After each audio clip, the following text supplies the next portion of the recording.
ഓം നമഃ ശിവായ ഓം നമഃ ശിവായ ഓം നമഃ ശിവായ ഓം നമഃ ശിവായ ഓം നമഃ ശിവായ ഓം നമഃ ശിവായ ഓം നമഃ ശിവായ ഓം നമഃ ശിവായ ഓം നമഃ ശിവായ ഓം നമഃ ശിവായ ഓം നമഃ ശിവായ ഓം നമഃ ശിവായ ഓം നമഃ ശിവായ ഓം നമഃ ശിവായ ഓം നമഃ ശിവായ ഓം നമഃ ശിവായ ഓം നമഃ ശിവായ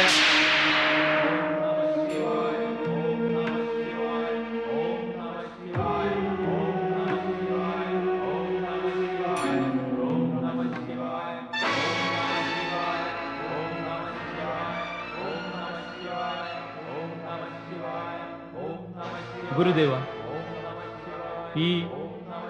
ഈ പഞ്ചാക്ഷരി മന്ത്രത്തിന്റെ ധ്വനി അങ്ങ് കേൾക്കുന്നില്ലേ? ആ ദേവരാജ, എല്ലാ ധ്വനിയും ദൃശ്യവും ഞാൻ അങ്ങേക്കാൾ മുൻപ് തന്നെ കേൾക്കുന്നു, കാണുന്നു. എങ്കിൽ പറഞ്ഞാലും ഗുരുവര, ഈ ധ്വനി എവിടെ നിന്ന് വരുന്നു? ഇത് ആരിൽ നിന്ന് ഉത്ഭവിക്കുന്നു? ആദ്യമായി ഒന്ന് മനസ്സിലാക്കണം, ഇത് സാധാരണ ധ്വനിയല്ല. ഇത് പഞ്ചാക്ഷരി മന്ത്രമാണ്. അതിനാൽ അതിന്റെ നാദം ആദരവും ശ്രദ്ധയും ഭക്തിയോടും കൂടി ശ്രവിക്കേണ്ടത് അത്യാവശ്യമാണ്. ഓം നമഃശിവായ എന്ന പഞ്ചാക്ഷരി മന്ത്രത്തിന്റെ ഈ ധ്വനി ഹിമശിഖരത്തിൽ നിന്ന് വരുന്നു. അവിടെ പരമശിവഭക്തർ നരനും നാരായണനും ശിവാരാധനയിൽ ലീനരാണ്. നരനും നാരായണനും?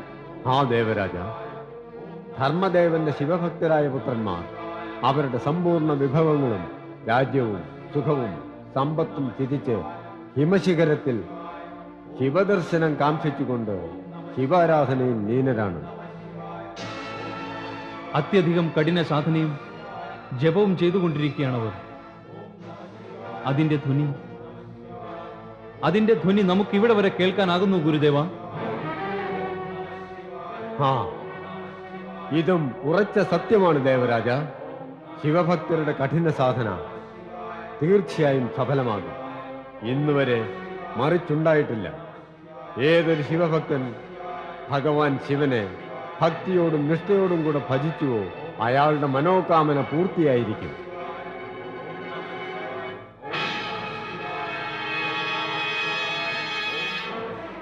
കാമന പൂർത്തീകരിക്കും? എന്ത് കാമനയാകും ഈ ശിവഭക്തരുടേത്? കേവലം ശിവദർശനം? അല്ല അല്ല, ശിവഭക്തർക്ക് ശിവദർശനമല്ലാതെ മറ്റെന്ത് കാമനയുണ്ടാകാനാണ് സ്വാമി? ഇത്രയും സ്പഷ്ടമായ സത്യം മനസ്സിലാകുന്നില്ലേ ദേവി? അവർ രണ്ടുപേരും ഈ സ്വർഗത്തിൽ അധികാരവും ഈ ഇന്ദ്രസ്ഥാനവും നേടാൻ ആഗ്രഹിച്ചാണ് കഠിന തപസ് ചെയ്യുന്നത്. ഇനി എന്ത് ചെയ്യും സ്വാമി? അതിനൊരു ഉപായം കാണേണ്ടിയിരിക്കുന്നു.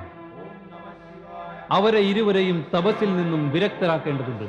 ദേവരാജ, എന്റെ അഭിപ്രായത്തിൽ സ്വർഗലോകത്തിലെ അപ്സരസുന്ദരിമാരെ നരനാരായണന്മാരുടെ തപസ് മുടക്കാൻ അയക്കണമെന്നാണ്. ഉത്തമം. ഈ അഭിപ്രായം അത്യുത്തമമാണ്. വരണദേവ, അങ്ങ് തന്നെ വേണ്ടത് ചെയ്താലും മേനകയെയും രംഭയെയും കഴിയുന്നതും വേഗം പൃഥ്വിലോകത്തിലേക്ക് അയച്ച് നരനാരായണന്മാരുടെ തപസ് മുടക്കണം. അങ്ങനെ തന്നെ ദേവരാജ. ഓം നമഃ ശിവായ ഓം നമഃ ശിവായ ഓം നമഃ ശിവായ